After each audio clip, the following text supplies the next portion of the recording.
बच्चों नमस्कार। हिंदी की कक्षा में आप सबका स्वागत है। आज हम आपको पढ़ाने वाले हैं समास। ठीक, समास का अर्थ है मेल या योग। परिभाषा की जब हम बात करते हैं तो इसमें आप देख सकते हैं कि शब्दों को संक्षिप्त करने की विधि को समास कहते हैं। यानी कि जो शब्द है उसको जब संक्षेप में लिखा जाता है उसे हम समास कहते हैं। और विस्तारित रूप से परिभाषा है परस्पर संबंध रखने वाले दो या दो से अधिक शब्दों के मेल से जो विकार उत्पन्न होता है। यानी कि परस्पर संबंध, याद रखिएगा, परस्पर का अर्थ क्या होता है? आपस में रिलेटेड। यानी कि आपस में एक दूसरे से जो रिलेटेड शब्द होते हैं वो दोनों जब एक साथ प्रयोग हों और दोनों मिलने के बाद जो उसमें विकार यानी कि जो चेंजेस आती है वही है क्या? समास। और समास के माध्यम से आप नए शब्दों का निर्माण करते हैं। अब आगे बढ़ते हैं। आगे इसमें आप देख सकते हैं समस्त पद की हम बात करते हैं। समस्त पद यानी कि दो पद, दो पदों के योग से बना शब्द। दो पदों के योग से बना शब्द क्या है? दो पदों के योग से बना शब्द ही समासिक पद कहलाता है। यानी कि समास में ये दो पद होना कंपलसरी है। याद रखिएगा, राज प्लस पुत्र यानी कि राजपुत्र। तो दो शब्द है यहाँ पर। हमने देखिए यहाँ पर प्लस लगाया, लेकिन आप प्लस करके हम समास विग्रह नहीं करेंगे कभी भी। हम आगे बताने वाले हैं कैसे है समास विग्रह। ठीक, तो आपको सबसे पहले याद तो ये रखना है कि समास में दो पद होना आवश्यक है, कंपलसरी है। ठीक, दो पद कौन सा है वो आपको ढूंढना पड़ेगा हर एक समासिक पद में। तो यहाँ पर उदाहरण के लिए हमने लिखा है राजपुत्र में दो हमने बताया, पहला है राज, दूसरा है पुत्र। राज कहें या राजा कहें। अब ये पहले वाले शब्द को आप पूर्व पद कहेंगे और दूसरे वाले को उत्तर पद कहेंगे। यानी कि पहला पद दूसरा पद, पूर्व पद उत्तर पद। ठीक, और ये दोनों को मिलाने से जो पद बनेगा उसी का नाम है समस्त पद या समासिक पद। ठीक, नोट, समस्त पद बनाते समय विभक्ति चिन्हों का लोप होता है। यानी कि आपको जब पद बनाना है तो उसमें विभक्ति चिन्ह लोप करेंगे। कैसे लोप करेंगे आइए देखते हैं। यहाँ पे दिया हुआ है राजपुत्र का हमने विग्रह किया राजा का पुत्र। राजपुत्र का हमने क्या विग्रह किया? राजा का पुत्र। और जब हम राजा का पुत्र हम यहाँ पे लिख रहे हैं तो उसका हम विग्रह क्या कर रहे हैं? राजा का पुत्र हमने विग्रह कर दिया, अब यहाँ पे हम लिख रहे हैं राजपुत्र। ठीक, तो यहाँ पे आप देख सकते हैं यही इसका समास विग्रह होगा। ठीक, अब आगे बढ़ते हैं। समस्त पद बनाते समय विभक्ति चिन्हों का लोप करते हैं, यह है उसका विभक्ति चिन्ह का। इसको आप हटा के एक साथ वर्ड को लिख देंगे तो समस्त पद बन जाएगा। अब समास के भेद की बात करते हैं। समास के 6 भेद होते हैं। आप यहाँ देख सकते हैं तत्पुरुष, बहुव्रीहि, अव्ययीभाव, द्वंद्व, कर्मधारय, द्विगु। एक एक करके हर किसी को समझते हैं। यहाँ पर एक छोटी सी बात हमने लिख रखी है नोट में, कभी कभी पूछ लेता है तो आपको जानकारी देने के लिए हमने लिख रखी है। तत्पुरुष समास के 2 उपभेद हैं। तत्पुरुष समास के 2 उपभेद हैं। कौन कौन से? द्विगु और कर्मधारय। उपभेद है, याद रखिएगा, भेद नहीं है, उपभेद है। ठीक, उपभेद 2 हैं, द्विगु और कर्मधारय। ऐसा इसलिए है क्योंकि इन दोनों में कारक चिन्हों का प्रयोग करते हैं। कब? जब इन दोनों का विग्रह करते हैं, इसीलिए। ठीक, चलिए अब तत्पुरुष समास क्या होता है उसको समझते हैं। ध्यान रखिएगा, कुछ समास में कुछ पद प्रधान होते हैं, कुछ नहीं होते हैं। ठीक, हर समास में आपसे प्रधान नहीं पूछेगा, इसलिए ध्यान रखिएगा। आपसे पूछ रहा है तत्पुरुष समास में कौन सा पद प्रधान है, एमसीक्यू क्वेश्चन में से ही पूछ रहा है आजकल, तो उत्तर पद प्रधान है। हमने बताया था समस्त पद में 2 पद होना कंपलसरी है। पहले पद को पूर्व, दूसरे को उत्तर, तो दूसरा पद इसमें प्रधान होता है। ठीक है, और पहले पद को क्या करना है? जब विभक्ति आप उसका विग्रह करेंगे तो आप पहला पद को पहला ही लिखेंगे और दूसरा पद को यानी कि उत्तर पद को बाद में ही लिखेंगे। ठीक, इन दोनों के बीच में जब इसे आप विग्रह करोगे तो इन दोनों के बीच में आप लिखोगे क्या, इसमें लिखोगे आप कारक विभक्ति, तब जाकर इसका विग्रह होगा। ठीक है, कारक विभक्ति आपने लिखा, जैसे यहां पर है स्वर्गगत, यानी कि स्वर्ग को गत। क्लियर है? तो स्वर्गगत, यहां पर स्वर्ग पहले पद था, हमने पहला लिखा, गत दूसरा पद था, हमने गत दूसरा लिखा, बीच में हमने कारक चिन्ह का इस्तेमाल किया। तो अब यहां पर हमने आपको पहले बता रखा है कि तत्पुरुष समास में उत्तर पद प्रधान होता है। ठीक, इसको जरूर याद रखिएगा। ठीक, और जो उत्तर पद है विग्रह करते समय उसको ज्यों का त्यों लिखना है, इस पे भी ध्यान दीजिएगा। ज्यों का त्यों समझ रहे हैं, यानी यहाँ पे गत है तो गति लिखना है, उसको चेंज मत कर देना। अब तत्पुरुष समास की भेद की बात करते हैं। जब हम भेद की बात करेंगे तो तत्पुरुष समास के 7 भेद हमने लिखे हैं। अब उन भेदों को कैसे पहचानते हैं? विग्रह के अनुसार ही हमने उसके भेदों को लिखा है। आप कारक चिन्ह पढ़ चुके होंगे, है ना, और 8th क्लास में भी पढ़े हैं, 7th में भी पढ़े हैं। तो कारक चिन्ह के अनुसार ही हम इसके भेदों को जानेंगे। कैसे जानेंगे? जैसे कर्म तत्पुरुष, कर्म कारक का चिन्ह है को, तो कर्म तत्पुरुष का चिन्ह भी है को। तो इसके विग्रह के अनुसार ही हम यहाँ पर इसके भेद को रख रहे हैं। यहाँ पर हमने सर्वभक्षी लिखा है, यानी कि सबको खाने वाला। सर्व मतलब सब होता है, भक्षी मतलब खाने वाला होता है। क्वेश्चन ये बनता है कि सर कैसे करें, विभक्ति को हम कौन सा विभक्ति कहाँ लगाएं, समझ में नहीं आता है, और यहीं पर MCQ मार्क्स में कट जाते हैं। तो आपको ध्यान रखना है कि जो शब्द दिया गया है उसका प्रयोग किसके लिए किया जाता है, उसका अर्थ क्या है, ये जानकारी आपको होनी चाहिए। अगर आपको ये जानकारी नहीं है तो 100% ये है कि आप नहीं कर पाएंगे समास। तो आप शब्दों को पढ़िए, शब्दों के अर्थों को जानिए कि किसके लिए प्रयोग होता है, आप आसानी से कर पाएंगे। ठीक, तो को चिन्ह है, इसलिए यहां पर हमने लगाया है कर्म तत्पुरुष शोकातुर, शोक से आतुर। शोक समझते हैं क्या होता है? शोक मतलब दुख होता है, आतुर मतलब व्याकुल होता है। तो शोक से व्याकुल कर्म तत्पुरुष में आ जाएगा। संप्रदान तत्पुरुष के लिए, अपदान तत्पुरुष से, और संबंध तत्पुरुष काके की, अधिकरण में पर। लास्ट में देखिए एक हमने लिखा है न तत्पुरुष। न तत्पुरुष इसलिए लिखा है कि इसका विग्रह करते समय आपको न से ही शुरू करना है। असंभव, अनाथ, ननाथ, असंभव, क्या होगा? न संभव। तो जिसके विग्रह में न आ जाए पहला, वो बनेगा आपका न तत्पुरुष। ठीक, ये आपकी जानकारी के लिए बता दिया है। ये भी तत्पुरुष के भेद के अंतर्गत ही आता है। अ होना चाहिए, आ नहीं होना चाहिए, याद रखिएगा अ। ठीक, ऐसा ना हो कि आप कंफ्यूज होके और यहाँ पर जो आ लिखा है उसको भी आप लगा दें। खाली अ होना चाहिए, सिंगल।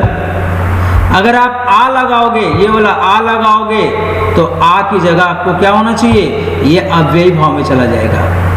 ठीक, तो प्लीज इसका ध्यान रखिएगा कि आप अ लगाएंगे। अ का जो विग्रह होगा असंभव, अनाथ, यानी कि ननाथ, असंभव का न संभव। ठीक, तभी आपको वहां पे न तत्पुरुष होगा। आशा करता हूं इतना आपको समझ में आ गया होगा। ठीक, आगे बढ़ते हैं। न तत्पुरुष समास में हमेशा विग्रह करते समय क्या होता है? न का प्रयोग किया जाता है। और ये कुछ अभ्यास आपके लिए, इसको आप पढ़ें। देशगत, देश को गत, मन माना, मन से माना। इधर देखिए, जेब कतरा, जेब को कतरने वाला, पंचक्की, दही बड़ा, बैलगाड़ी, ये सब बहुत इंपॉर्टेंट वर्ड है बच्चों, इसको जरूर याद रखिएगा। ठीक है, चलिए इसको पढ़ लीजिए एक बार, इस वर्ड को पूरा का पूरा याद कर लीजिए। बैलगाड़ी की, बैलों से खींची जाने वाली गाड़ी। दही बड़ा, दही में डूबा हुआ बड़ा। पंचक्की, पानी से चलने वाली चक्की। ठीक, इसको आप याद रखेंगे। चलिए बच्चों, अब आगे बढ़ते हैं। अब हम आपको कर्मधारय समास के बारे में बताने वाले हैं। जब हम कर्मधारय समास की बात करते हैं तो इसमें जिस समस्त पद के पूर्व पद और उत्तर पदों में क्रमशः विशेषण, विशेष्य, उपमेय, उपमान या उपमान उपमेय का संबंध हो। अच्छा चलिए इसको सामान्य शब्दों में कैसे समझेंगे। सामान्य शब्दों में ये समझिए कि समस्त पद में दो पद होंगे, पूर्व पद और उत्तर पद। इसमें जो पद होंगे, पूर्व पद या तो विशेषण होगा या तो विशेष्य, उत्तर पद या तो विशेष्य होगा या तो विशेषण। यानी कि दो पद होंगे उसमें से एक को विशेषण और दूसरे को विशेष्य होना कंपलसरी है। याद रहेगा इतना।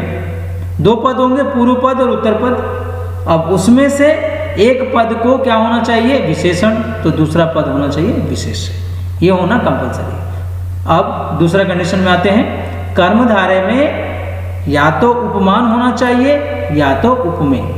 यानी कि ये दोनों वर्ड जो दो पद होंगे उसमें से एक वर्ड का उपमान होना और दूसरा वर्ड का उपमेय होना कंपलसरी है। ठीक, अब बात करते हैं उपमान क्या होता है और उपमेय क्या होता है। उपमान का मतलब होता है एक असामान्य वस्तु, यानी कि बहुत इंपॉर्टेंट वस्तु जिसका मूल्य बहुत अधिक हो, सबसे अनोखा हो, सबसे अलग हो। यानी जब हम कंपैरिजन करते हैं किसी चीज की एक दूसरे से, उपमान और उपमेय बेसिकली क्या है, एक दूसरे से कंपेयर करना। एक दूसरे से आप कंपेयर करते हो उसको, ठीक है। तो जब आप कंपेयर करते हो एक दूसरे से तो हम क्या करते हैं, एक अच्छे चीज से जो है एक बुरे चीज की या उससे कम चीज की तुलना करते हैं। उसी तरह उपमान और उपमेय भी है। जो भी उपमान होगा वो बहुत अच्छा होगा, ठीक है, और जो उपमेय होगा वो बहुत छोटा होगा, बहुत कम होगा, है ना, यानी उससे तो कमजोर ही रहेगा। अब यहाँ पर विद्या और धन की बात हो रही है, ठीक है। विद्या और धन की जब आप बात करोगे तो विद्या यहाँ पर उपमान के रूप में आया है और उपमेय के रूप में आया है धन, क्योंकि विद्या रूपी जो धन है वो कभी समाप्त होने वाला नहीं है। अगर सामान्य रूप से अगर धन की बात करें तो धन तो आता और जाता रहता है, ठीक। चलिए अब उपमान और उपमेय भी आपको क्लियर हो गया। अब नोट में आते हैं। इसका विग्रह करते समय आप क्या करोगे। विग्रह करते समय उत्तर पद से पहले, यानी कि हमने बताया ना कि समास में दो पद होते हैं, तो पहला पद और उत्तर पद। तो उत्तर पद से पहले आप ये जोड़ोगे, के समान जोड़ोगे, सा जोड़ोगे, की जोड़ोगे, जो जोड़ोगे या रूपी। इनमें से कोई एक वर्ड ही आप जोड़ के क्या बनाओगे, कर्मधारय समास बनाओगे, जो बहुत आसान है, ठीक। अब आपसे पूछ लेगा एमसीक्यू क्वेश्चन में कि कर्मधारय समास में कौन सा पद प्रधान होता है, तो यहां पर उत्तर पद प्रधान होता है। ध्यान रखिएगा, तत्पुरुष में भी उत्तर पद प्रधान है, कर्मधारय में भी उत्तर पद प्रधान है, ठीक। तो विशेषण विशेष्य अगर कहीं पर है तो उसका विग्रह करने के लिए आप जोड़ोगे के समान या फिर है जो, ठीक। अधिकतर है जो का इस्तेमाल होगा। ये है जो कहाँ आना चाहिए, दो पदों के बीच में आनी चाहिए। ये जो अगर यहाँ पर लास्ट में अगर आपने लिख दिया तो ये कुछ और बन जाएगा। ध्यान रखिएगा, ये दो पद के बीच में है जो ऐड करना है। विद्याधन, विद्या रूपी धन, यहाँ भी दो पदों के बीच में हमने रूपी का इस्तेमाल किया है। यहाँ पर उपमान उपमेय था, तो उपमान उपमेय जहाँ भी होता है वहाँ पे रूपी या फिर के समान का इस्तेमाल करते हैं। जैसे ये चरण कमल है तो कमल के समान चरण, उपमेय और उपमान। अब नोट में आते हैं। यहाँ नोट में हमने लिख रखा है कि यदि समस्त पद में उपमान हो या फिर उपमेय हो या फिर दोनों आगे पीछे हो तो उपमान को पहले लिखिए, ठीक। अब कहीं कहीं पर यह कंडीशन बच्चों आजकल क्या चेंज हो गया है, उपमान को की जगह हम उपमेय को भी पहले लिख सकते हैं। विशेषण और विशेष्य में यहाँ पर दिया गया है कि विशेषण को पहले लिखिए, ये अधिकतर सही है, ठीक है। कुछ कुछ शब्द में आगे पीछे होता है, लेकिन विशेषण विशेष्य में लगभग सभी शब्दों में विशेषण को ही पहले लिया जाता है, चाहे वो पीताम्बर हो, चाहे वो नीलकंठ हो, ठीक। तो ये सारे वर्ड विशेषण विशेष्य में आते हैं, तो पहले विशेषण को विग्रह करते समय पहले लिख दीजिएगा। चलिए एग्जाम्पल समझ लेते हैं। और एग्जाम्पल में भाव सागर, सागर उत्तर पद प्रधान है इसमें, तो भव और सागर, भव का मतलब संसार होता है, तो संसार रूपी सागर। नरसिंह, सिंह शेर को कहते हैं, ठीक, तो सिंह के समान नर, यहाँ पर उपमेय और उपमान की बात हो रही है। पुरुषोत्तम, पुरुषों में है जो उत्तम। भलमानस, भला है जो मानस। अधपका, आधा है जो पका। महाराज, महान है जो राजा। कापुरुष, कायर है जो पुरुष। सद्धर्म, सत है जो धर्म। सज्जन, सत है जो जन। दुरात्मा, दूर है जो आत्मा। कुबुद्धि, कु है जो बुद्धि या फिर बुरी है जो बुद्धि। पर्णकुटी, पर्ण से बनी हुई कुटी। आशा लता, आशा की लता। कुसुम कोमल, कुसुम सा कोमल, ठीक है। तो यहाँ पर आशा लता, आशा की लता है, तो आप बिल्कुल नहीं समझ लेना कि ये तत्पुरुष हो जाएगा, ठीक। यहाँ पर कर्मधारय की बात हो रही है, तो कुछ वर्ड आपको याद रखने हैं। आशा लता कर्मधारय में है। नेक्स्ट, क्रोधाग्नि। आशा लता, आशा की लता, आशा रूपी लता, दोनों सही है। नेक्स्ट है क्रोधाग्नि, क्रोध रूपी अग्नि। वचनामृत, वचन रूपी अमृत। ग्रंथ रत्न, ग्रंथ रूपी रत्न। करकमल, कर रूपी कमल। भवजल, भव रूपी जल। प्राण प्रिय, प्राणों के समान प्रिय। कनक लता, कनक के समान लता। अब कहीं कहीं पर यह भी लिखा होता है कनक की सी लता, कनक की सी लता, यानी कनक लिखा रहेगा, फिर की लिखा रहेगा और फिर सी लिखा रहेगा, की सी लता, तो दोनों सही होगा। कनक के समान लता, कनक की सी लता, दोनों सही है। भुज, दंड, दंड के समान भुजा। प्रधानाध्यापक, प्रधान है जो अध्यापक। अब यहाँ पर थोड़ा सा ध्यान रखना है, मैं पहले ही बता चुका हूं कि जब आप विग्रह करते हो, यहाँ देखो, अगर विशेषण विशेष है तो विशेषण को पहले लिखो। यहाँ पर भुज दंड है, दंड के समान भुजा, ठीक है, तो यहाँ पर लिख दिया। नेक्स्ट वन कनकलता हो गया। प्रधानाध्यापक, प्रधान है जो अध्यापक। अंधकूप, अंधा है जो कूप। और नील गगन, नीला है जो गगन। आशा करता हूं इतना आपको समझ में आ गया होगा। अब आगे बहुव्रीहि की बात करेंगे। एक बार वर्ड को आप पढ़ लीजिए पूरा, मैं शुरू से आपको दिखा देता हूं।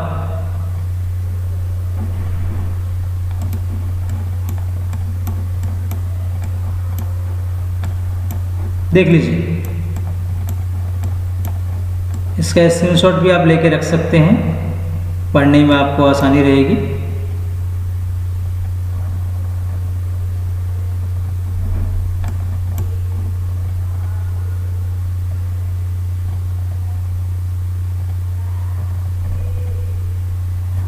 चलिए अब बात करते हैं बहुव्रीहि समास की। जिस समस्त पद का कोई भी पद प्रधान न हो, अभी हमने दो पढ़ा था, तत्पुरुष और कर्मधारय, तो जिस समस्त पद का कोई पद भी प्रधान न हो बल्कि उसका कोई तीसरा पद प्रधान हो, यानी जो अर्थ निकलेगा वो किसी और के लिए हो। अधिकतर ये याद रखना बच्चों, बहुव्रीहि समास में 98% ईश्वर के नाम है। ईश्वर के अधिकतर नाम बहुव्रीहि समास में है।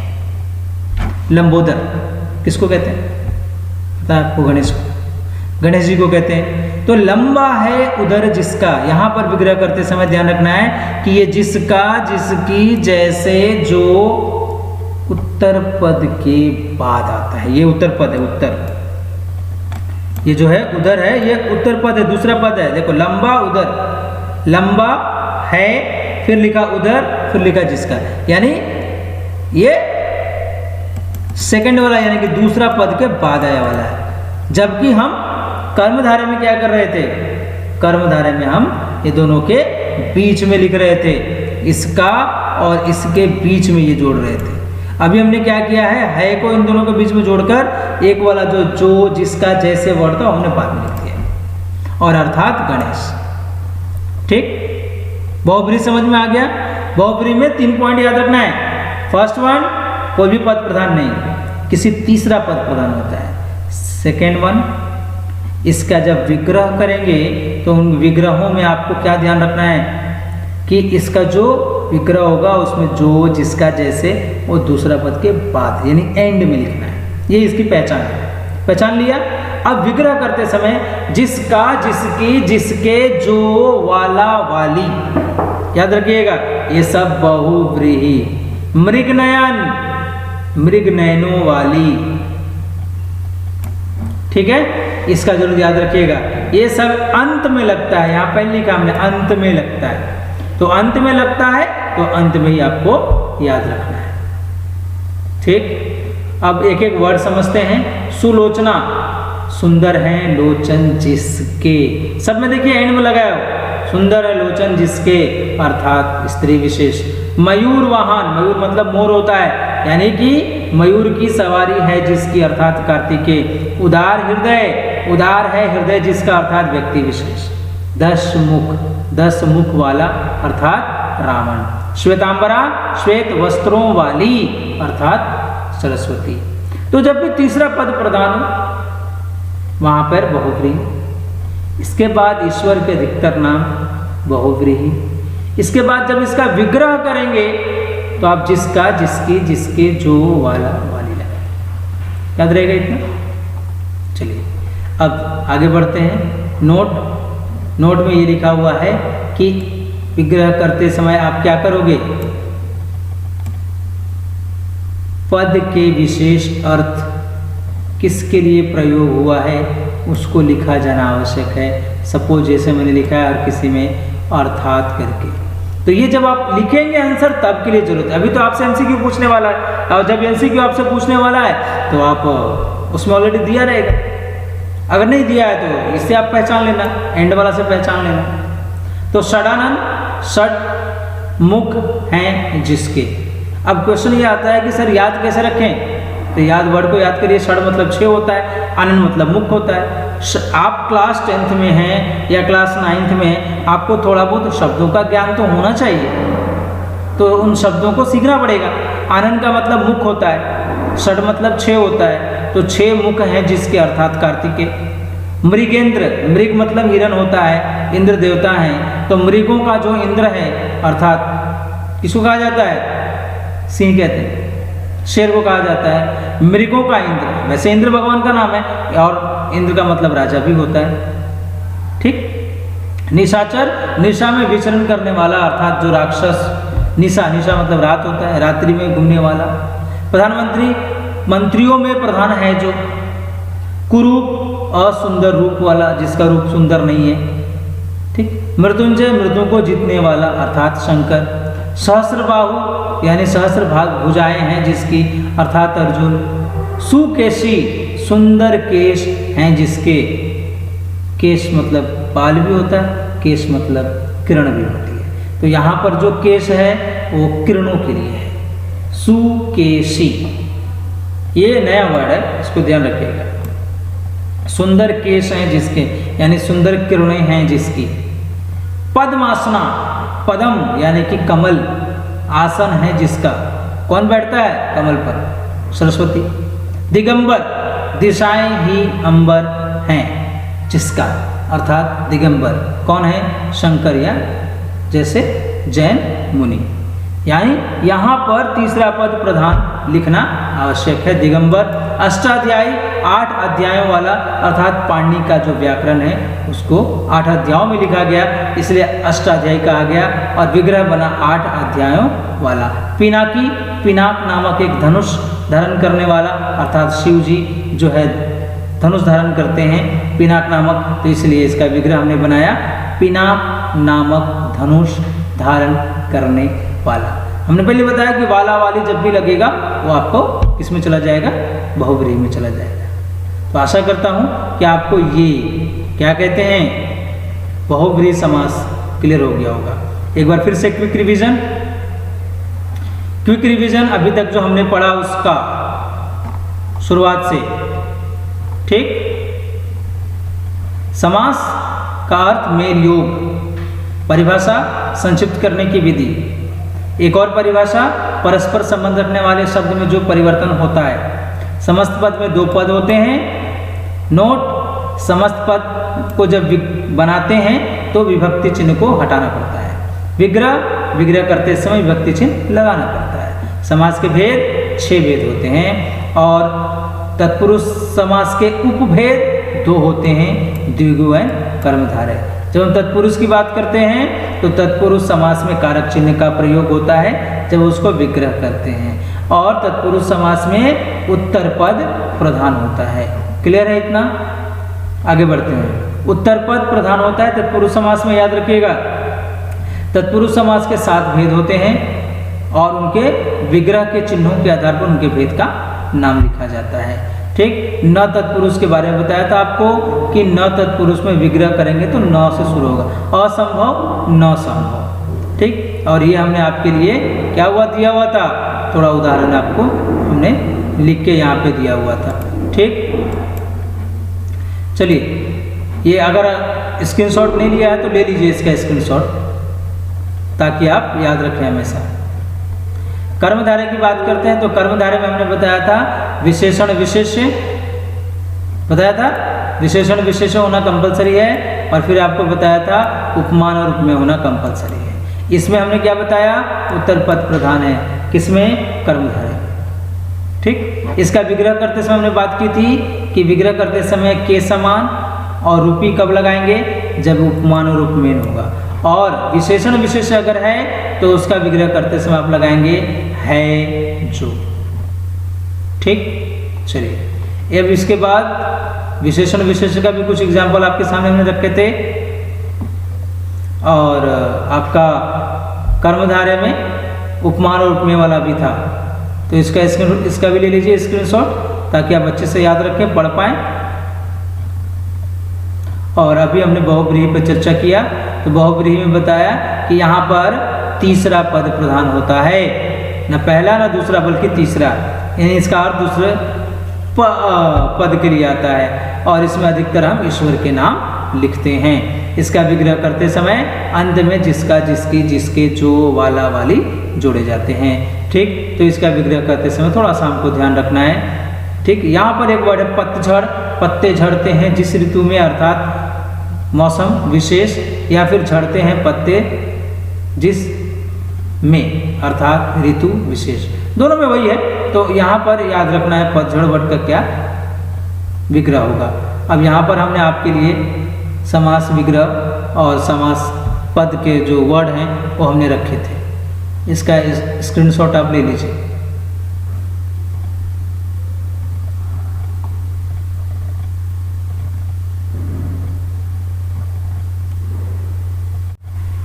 चलिए अब द्विगु समास को समझते हैं। सेम वही है, द्विगु समास में 2 पद हैं। इसमें पहला वाला जो पद होता है वो संख्या होता है, यानी कि नंबर्स में आपको मिलेगा। वही नंबर कौन सा, संस्कृत वाला नंबर मिलेगा। ठीक है, और किसी विशेष समूह का बोध कराता है, उसे हम द्विगु समास कहते हैं। अब यहाँ पर हमने बताया कि द्विगु समास में पहला पद संख्या होना कंपलसरी है, तो पहला पद जब संख्या मिलेगा तो आपको समस्त पद जो मिलेगा उसमें ये वाले वर्ड लिखे रहेंगे, और आपको जब विग्रह करना रहेगा तो ये वाला करेंगे, विग्रह समय। ये विग्रह के टाइम इस्तेमाल होगा, याद रखिएगा। और ये वाला बनाते समय द्वि, त्रि, त्रय, चतुर, पंच, षड, सप्त, अष्ट, नव, 10, शत, शत, ये कुछ लिमिटेड वर्ड्स हैं, तो इतना तो हम याद रख सकते हैं। ठीक, अब चलिए एक और बात इसमें बता दें, द्विगु में पहला पद संख्या, दूसरा इसमें किसी विशेष समूह का बोध कराता है। जब इसको हम विग्रह करते हैं तो विग्रह करते समय किन बातों का ध्यान रखना है, थोड़ा यहाँ पे ध्यान दीजिए। विग्रह करते समय इन बातों का ध्यान रखिएगा। इस समस्त पद का विग्रह करते समय पूर्व पद को हिंदी की संख्या में लिखिए और उत्तर पद का बहुवचन लिखिए। इसके बाद इसके अंत में समूह या समाहार जोड़ दीजिए। बस इतना ही याद रखना है आपको द्विगु समास में। ठीक, और ये नंबर याद रखना है, अगर 4 दिया है तो 4 की जगह 4 लिखना है, या चतुर दिया है तो इसकी जगह भी 4 ही लिखना है।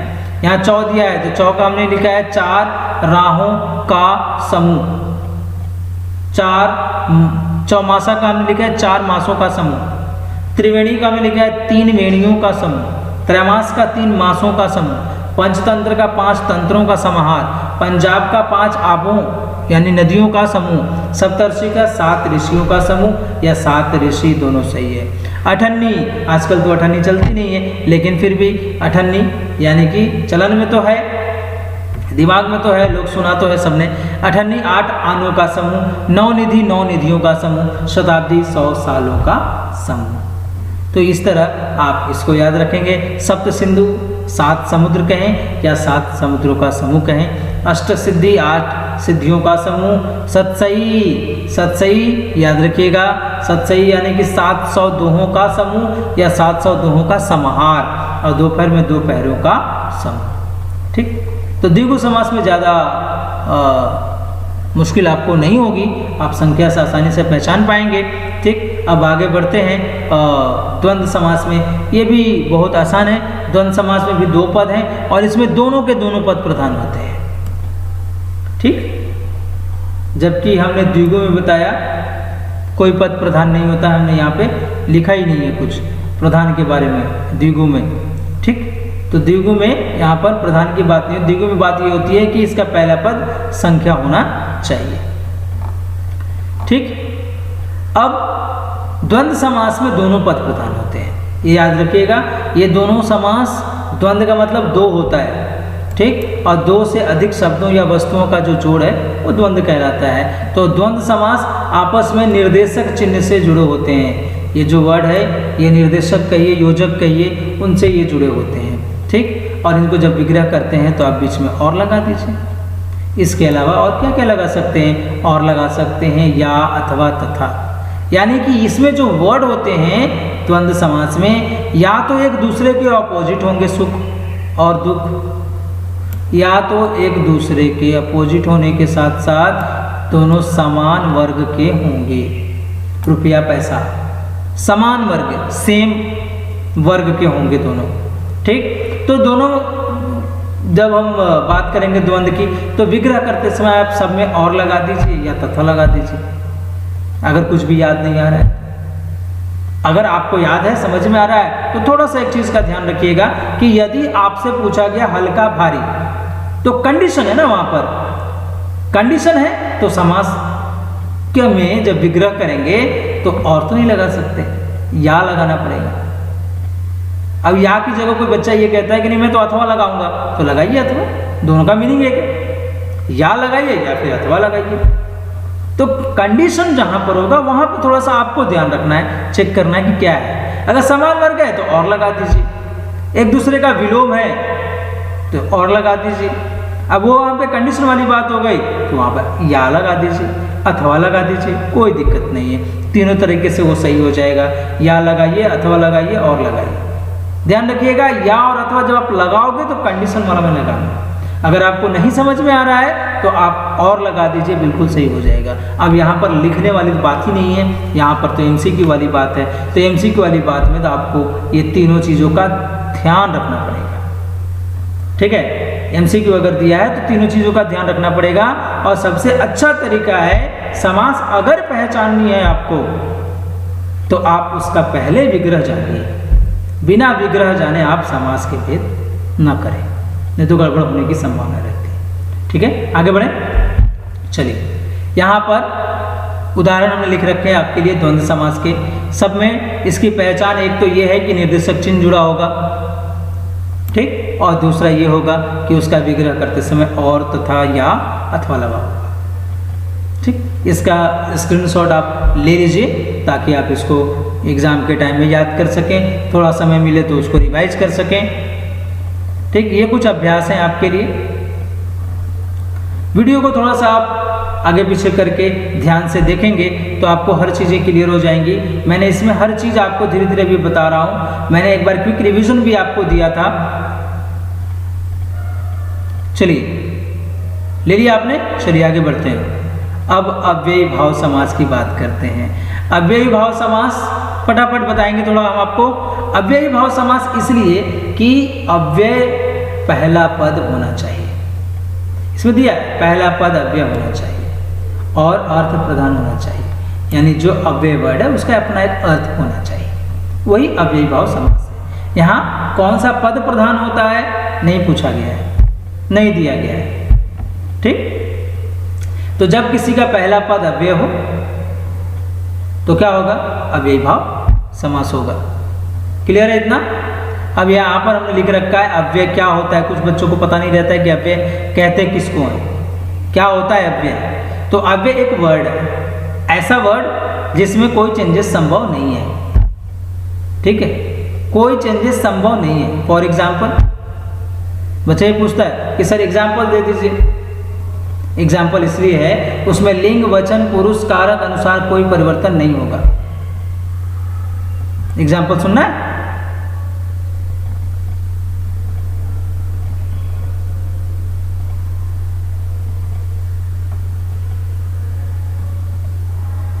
हाँ, अव्यय की बात करते थे। अब एग्जाम्पल में अव्यय के समान, मेरे घर के सामने क्या है, एक पेड़ है। ठीक, मैं घर की तरफ जा रहा हूं, की तरफ, यह भी अव्यय है। जब आप क्रिया विशेषण की बात करते हैं तो घोड़ा तेज दौड़ता है। ठीक, यहां पर तेज भी अव्यय में आ सकता है।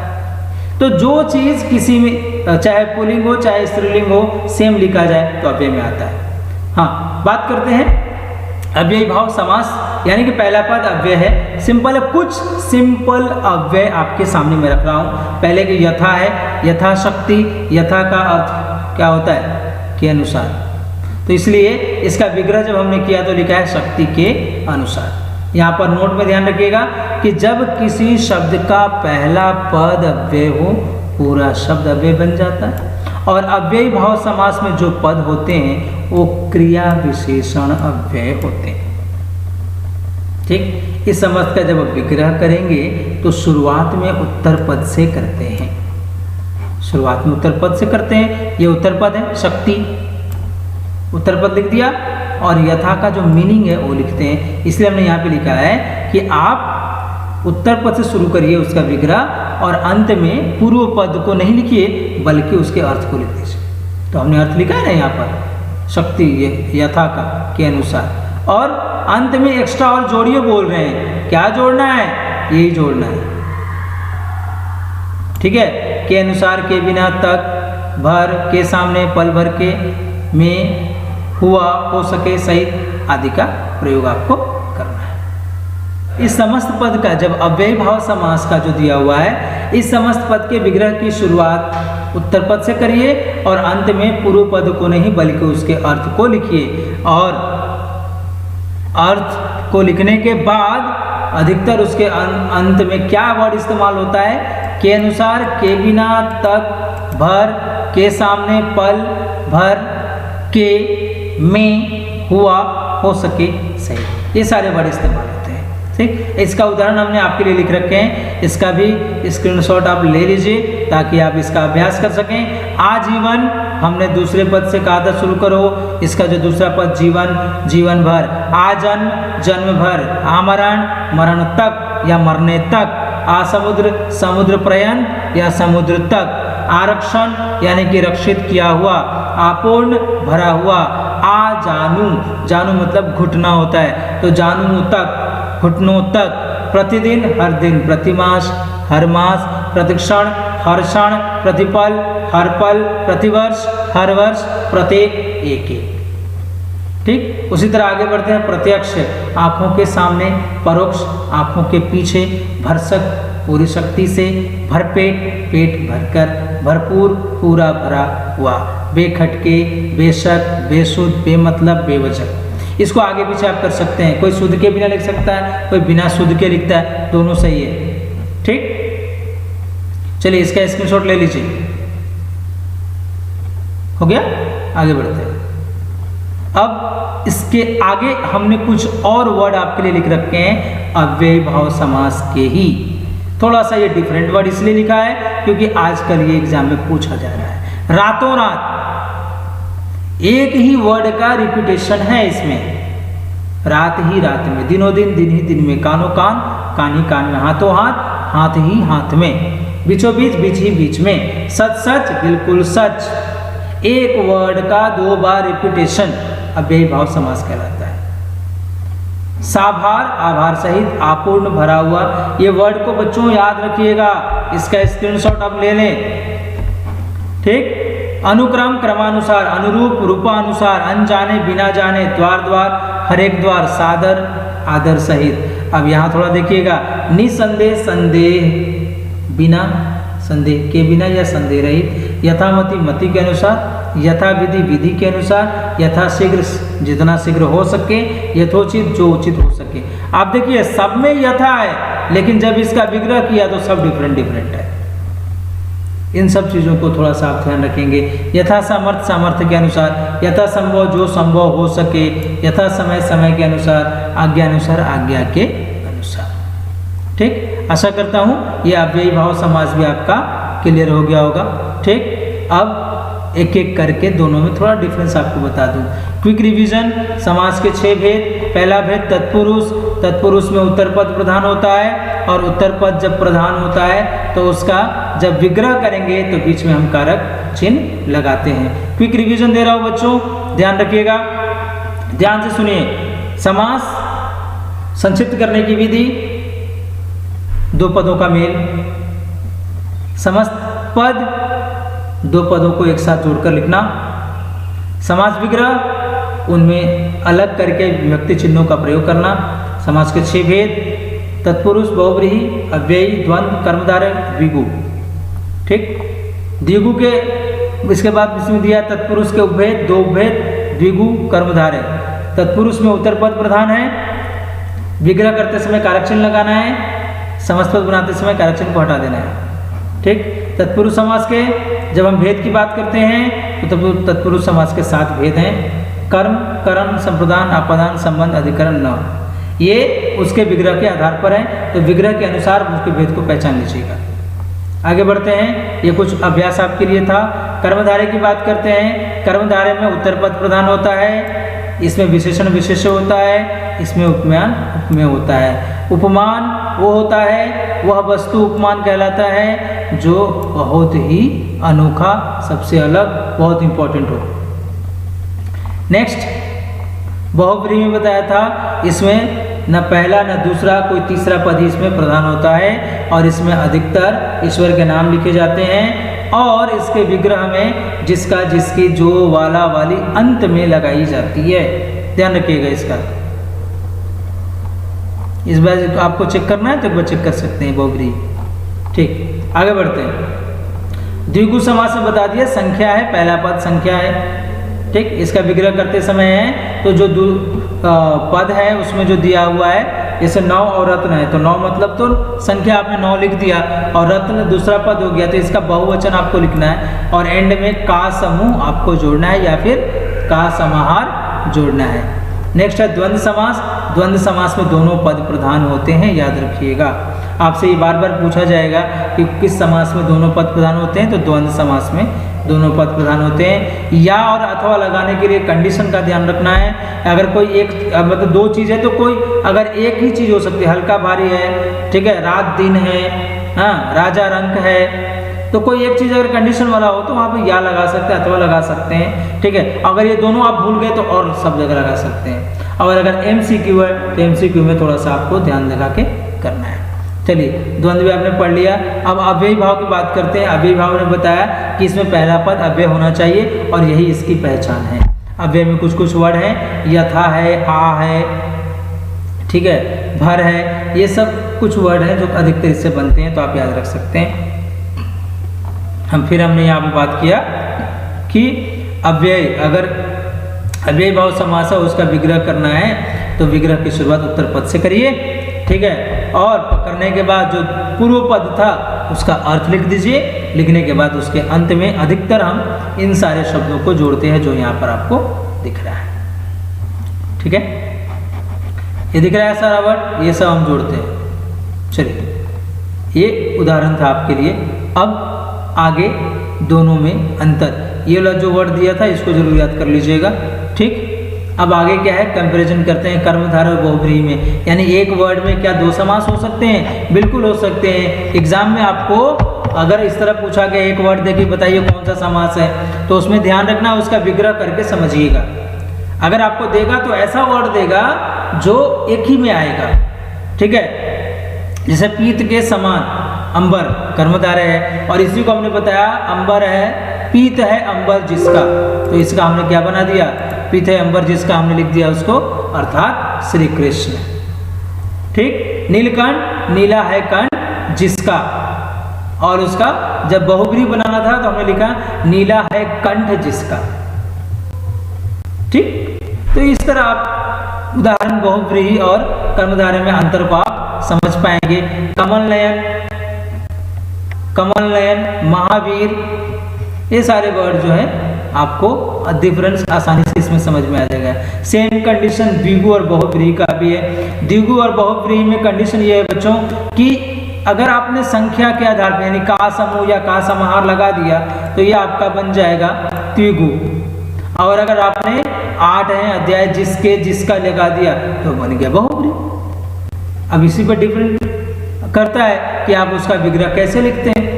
चारपाई का है, 4 है पाए जिसके, अर्थात चारपाई, और हमने लिखा है 4 पैरों का समूह या 4 पाँवों का समूह, ये भी बन गया, ये द्विगु समास बन जाएगा।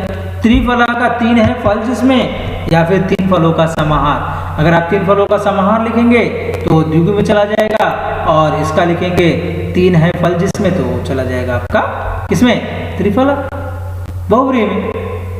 चलिए, तो आशा करता हूँ कि ये वाला समझ में आ गया होगा आपको दोनों में अंतर, और आज का पाठ यहीं तक। बहुत बहुत धन्यवाद। आशा करता हूँ कि आपको वीडियो पसंद आई होगी और आपने समास को अच्छे से सीखा होगा। अपना ध्यान रखिए, एग्जाम की तैयारी करते रहिए, और इस वीडियो को लाइक और शेयर भी अवश्य करें। आपका बहुत बहुत धन्यवाद।